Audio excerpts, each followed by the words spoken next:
This is the story of a teenage girl in council care. Failed by a system which can't cope, she's vulnerable and alone. She's shut up, she's not heard, she's not listened to.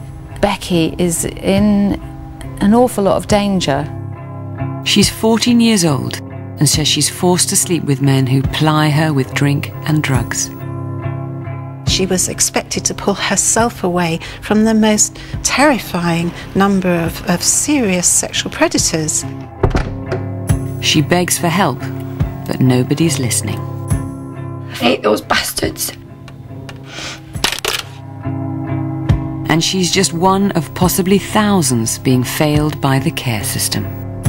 The care system doesn't protect young people from sexual exploitation. The outcome for many children and young people is really very poor.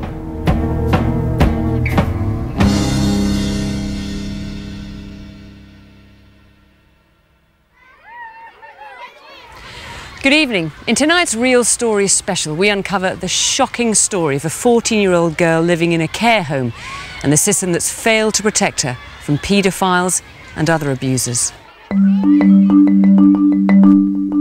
During the course of a 6-month investigation, the BBC gained access to her case files. They reveal a catalogue of mistakes and highlight a host of missed opportunities to help her.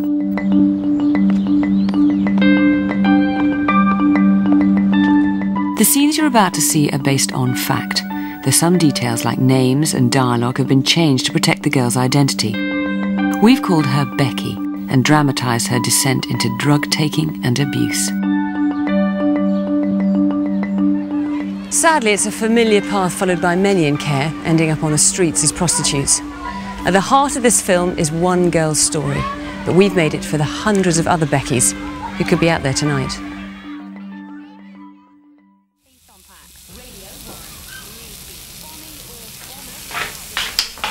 Becky first became known to social services soon after she was born. Her mother had a history of alcoholism and suffered from depression and found it difficult to cope.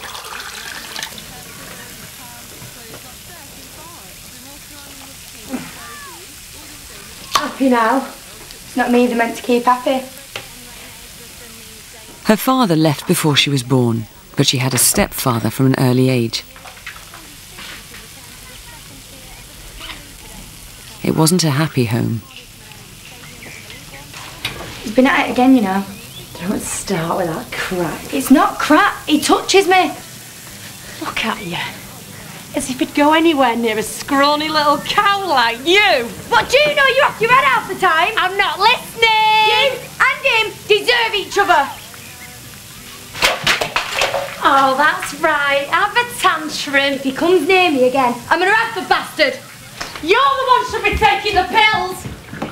You won't look it up! What am I supposed to do with all this down here, eh? We'll clean itself up. Selfish cow!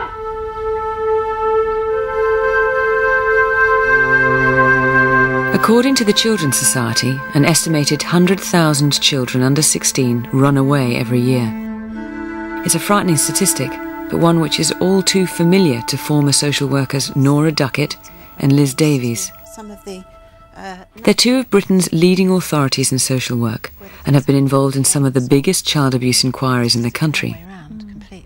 We gave Liz and Nora access to Becky's confidential file, which we obtained during the course of our investigation. We didn't tell them who Becky was or where she was from. We then asked them to produce a detailed analysis of her case. She made numbers of different allegations about her stepfather in relation to sexual abuse, inappropriate touching and comments that he'd made about her, but also it escalated to talking about rape and violence. As a result of those allegations that Becky made, what we would have expected to have happened was that the social worker that would have taken the first call would have set off a procedure we generally call a child protection procedure. It seems from very early on she wasn't believed. Becky is interviewed by the police's child protection unit. Details of the interview are reported in Becky's case file. Right, Becky, we're going to start by stating who's here, the date, that sort of thing. Just for the camera, okay? The touching and the things you said, did that happen every day? My bum. He put his hand on my bum. How often? All the time.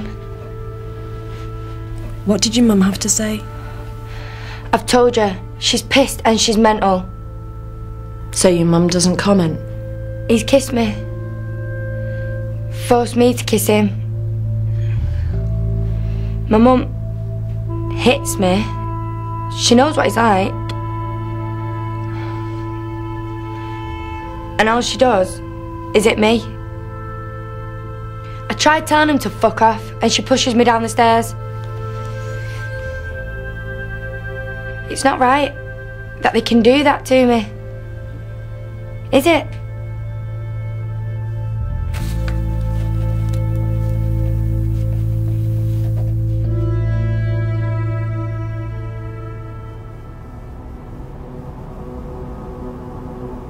She's off her head. Cracked like her mum. She says that you touched her bum and that you made inappropriate remarks about her breasts. She's lying. You're saying these things never happened? I've not laid a finger on her. She makes stuff up. I mean, there's always a bit of banter around ours, you know. Me and her mum. But you know, that's all it is. Talking. I admit I might have said things I shouldn't have. Stuff about sex and that. But I've never touched her. I mean, what she says, it's all bollocks. She does it for the attention. End of interview. Despite her stepfather's partial admission of inappropriate behaviour towards his 14-year-old stepdaughter, the case is dropped. Police say there isn't enough evidence to proceed. Your statement. If a child is actually saying something, we really, really must listen, because we know that, you know, it's unusual and that we must give them all the benefit of the doubt. She's not believed by the professionals around her, and they then believe that the best place for her is to return home. And she doesn't think that. She's telling us she's in danger there and she's not returning home. So what this is doing is making her more vulnerable. With her allegations dismissed and now feeling even more vulnerable, Becky decides to leave home. She goes to stay with one of her mother's friends. She's been down the cops, pissed, talking shite about Keith, saying she won't stay here, getting the bloody social on us. She'll do a runner again, go shouting her mouth off. I'm ready. You're gonna piss them about like you have me? Evil cow, you're not even fit to have kids. Should have sent you away years ago. I'll call you. Me and Dave will look after her. Tell Keith it'd be okay. Don't tell that bastard anything. He'd be worried. Yeah, worried that I'll get him done. I'm so never going back to that shithole ever again. Come on, let's get you all. Have a drink, okay? Dave's been down the offie. Great.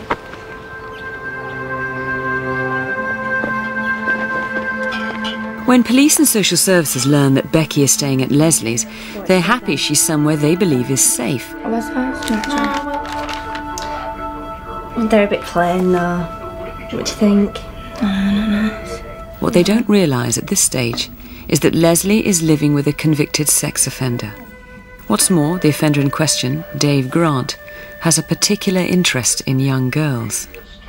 Dave is known to the police as a Schedule 1 offender for sex crimes and also for procuring women to get into sex work and prostitution. And, you know, alarm bells are ringing. What would they do in this situation, you know? But it seems that very little's done. I really like them ones. Know the silver bar. Dave Grant also has convictions for rape and sexual assault, but the right checks haven't been made yet. Becky is probably in more danger now than ever before. I'll treat you.